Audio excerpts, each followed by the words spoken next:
Hey there, everybody. Welcome back to the Plat. Purplatypus is the name, and today I wanted to do a quick little rundown of Jing Yuan here.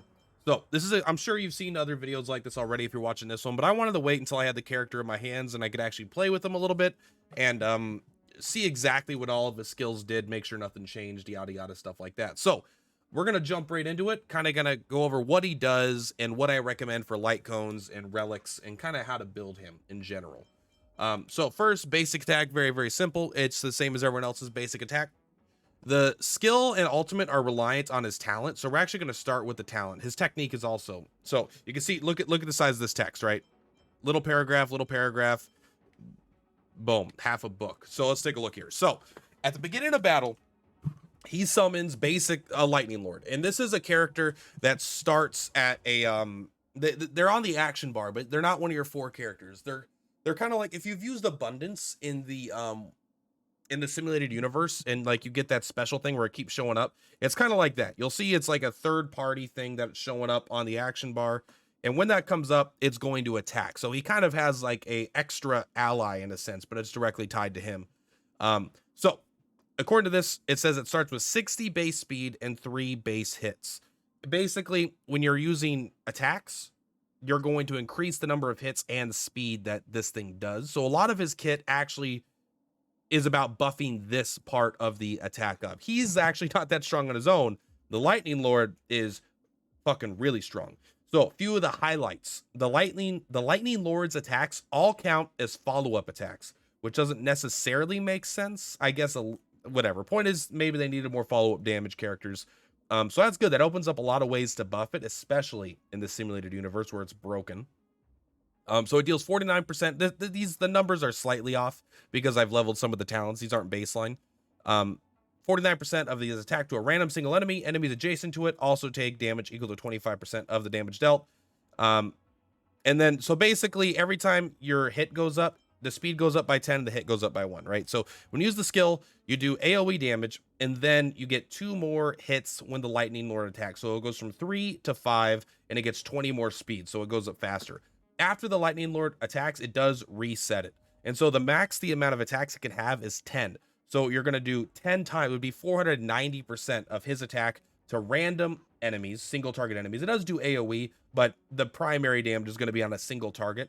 And it's going to get faster and faster. So it actually is pretty easy to have this cut ahead of things. His ultimate is basically the exact same thing as the skill, just a big boy version of it. Little over double the damage, and it gives 3 actions instead of 2. So it's a very good ult, a very good skill, but they're basically the exact same thing. It really comes down to the Lightning Lord. The technique is kind of, it just makes it so you get 3 more. So in order to hit the 10 threshold, typically what you're going to want to be doing is using skill, ultimate, skill. Basically, you need to get not right, you need to get 3, 4, 5, 6, 7 points because it goes to 3. So 2 of the skill, 1 of the ultimate will get you up to the 10 without going over using excess resources.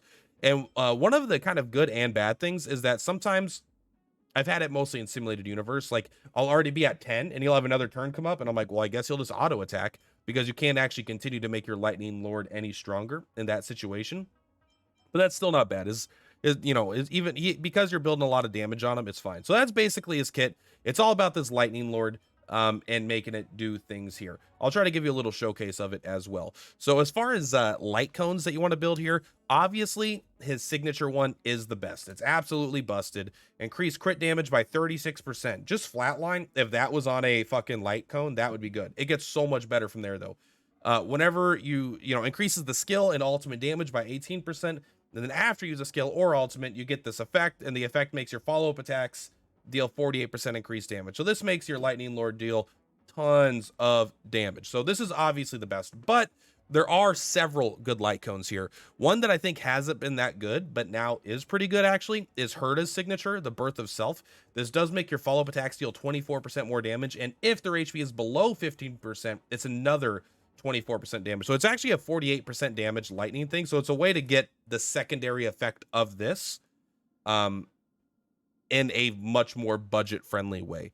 I do think Make the World Clamor is pretty good, but this is one that gets better the shorter the fight is. The longer a fight is, this gets weaker and weaker because you get 23 energy immediately, and then the ultimate damage is fine, but it's not insane on this character. It is good because it makes the Lightning Lord deal more damage, so you have to account for that damage. But this doesn't alter how many attacks the Lightning Lord gets. The 40% is going strictly to the weaker part, probably, of his ultimate. So it is pretty good if you're going to go in an ultimate every fight, but after you use your ultimate once, this doesn't really have that much of an impact on the fight. That 23 energy is a pretty big part of it. But this is definitely better like on someone like Serval, which is why it's her signature, where most of your damage is up front with the ultimate, not from a secondary effect. But there's no doubt that this is good, especially in shorter fights. And finally, the one that I think is actually surprisingly good for this character is going to be the Sega City. I don't know why it's called Sega City. Maybe it's called Saga City. Yeah, it's probably Saga City. When the wearer uses their ultimate, increases attack by 48% for 2 turns. So the reason I think this is good is it doesn't actually make your ult any stronger, but this does make the Lightning Lord stronger. So I think this is actually potentially better than the Make the World Clamor, because it increases your attack, and the Lightning Lord scales off of your attack, right? So if we go here and look at this, he does 49% of his attack. So getting a pretty big boost on your attack here, I think, is pretty darn reasonable. And I think this is actually maybe the best budget light cone. Other than, like, this one just doing more follow-up damage is really good too. But I actually think getting 48% increased attack is just pretty nuts. And everyone's going to have probably this at Awaken 5 or whatever. So I do recommend trying this one out. If I didn't have the signature, I would definitely use this. Maybe I'll try it out as some sort of budget build type thing. As far as relics, it's kind of obvious here, but you kind of want to go for the lightning stuff, right? There are some other effects that are okay, but they're too deep, right? You don't want to get rid of the ability to use your skill and increase your attack by 20% for a turn. Increasing lightning damage increases your Lightning Lord, and increasing your attack damage, or increasing your attack, makes the Lightning Lord stronger as well. So a lot of the secondary effects, like, are the secondary effect is strong enough. I don't know if I'd want to go for a primary one here. Like, we can go for a double Musketeers Wild Wheat thing for 12% attack, but 12% attack is not as good as 20% attack, right? So overall, I think just full lightning is probably the way to go, which is a little boring. But as far as the stats, I do think crit rate is going to be what you're going to want to get on this character, because he has a really powerful trace here that the Lightning Lord hits per action is greater than 6. When it gets to 6, the crit damage is increased by 25%. So he has a passive crit damage increaser and a little bit of a crit rate multiplier, but not that much. So he gets like passive crit damage. And I'm trying to see if there's anything here. I mean, these ones are all kind of irrelevant. So he just gets a little bit of passive crit damage. So he wants to crit, but I don't think you need to stack the crit damage anymore. I think he's just mostly better trying to get crit rate so you can actually land those crits. Now, these secondary effects aren't very good, but I think crit rate is good. And then I actually don't want speed. I think speed is good, but it's kind of good on every character. I think that actually you want just flat attack on this character. I just don't have any, I haven't found any of these lightning boots yet with, you know, HP, and then it goes into blues. So I actually still need to just farm something that I like, but speed is like reasonable.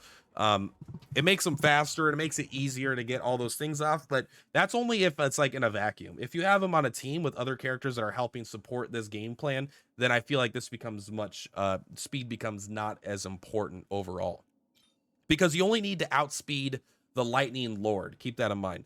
The lightning, if you go multiple times before the Lightning Lord does, then you can get the stacks up to 10, which is capped. If you go too fast, if you get like 4 turns before the Lightning Lord, then you're kind of wasting those turns in a lot of sense. So you don't want to go too fast as this character, which is important, which is why I think speed boots are a little overrated. And I think flat attack damage is going to be better. As far as these ones over here, I went for the break effect. I think the break effect is good because he's so good at destroying shields that I just found it to be very powerful. However, if you want to go for a more general build, there's no doubt going for the Herta Space Station route is good. Just getting more attack, 24% attack is going to be huge, very powerful. I just thought I didn't have any good lightning breakers, and because he's already so good at it, he's kind of like the lightning's version of Asta, but better. I figured that I would go more the break effect route because he's probably going to be breaking foes a lot. Now the speed requirement is really high, so you definitely have to build a team around this because he's not going to hit that speed himself. You're going to need someone like Asta on the team, like specifically Asta, if you're pairing them up together in order for the secondary effect to actually work. But even the first part of the effect, I think, is pretty good here. And that is it for the relics, light cones, and details. Let me quickly, we'll go into a fight. We'll just take a look at the animations because they are pretty cool. And we'll try not to kill these guys. I'm sure you guys have seen the animations at this point, but So you are afraid of me. I wonder if I could have brought him alone. Let me end your misery. Leave them alone. So he's got this really, really cool attack here. Oh, there is only 3 characters in my party. I wonder why. One of them must be dead. So I always like this little touch, right? Like you have the cool one, it's a cool spear sword, but when you go to your skill, they actually switch it, they move it, they charge their weapon, right? And this one already has like a cool symbol in the middle of the sword. So it's a really cool, he swings once and then it attacks like 6 times. It's like a really, really cool ability here. Let's just look at his normal attack if you don't kill him. We should take Sealy out of the party. Give me a second. Oh, there's 2 fights. Okay. Excellent. So for his normal attack, it's actually pretty cool also. But we got to see the Lightning Lord attack, you know. We'll speed up until we can get to the Lightning Lord here. He's only going to attack 5 times because this is not the team setup. It's just the animation. But here's the Lightning Lord. He comes up onto the thing. You can see him on the left side. And then obviously he's just in the clouds. Look at this motherfucker, bro. Fucking badass. And he just comes down and he stabs. And he just obliterates everything. That was only at 5 attacks, by the way. It goes up to 10 and it just gets stronger and stronger. So let's go ahead and get his ult up. We'll go ahead and get that guy into his second phase. And then this should get you where you need to go. Time for the master stroke. And there we go. Ultimate. Radiant spirit, heed my word. Him and the Lightning Lord work together. Very fucking badass. The animations are sick. But yeah, that's basically going to be how I recommend to build them. I'm going to go into team comps in a different video. But yeah, that's going to be it for today. Anyway, much love. Purplatypus is Purplatypus. I will see y'all in the next one. Peace out, friends.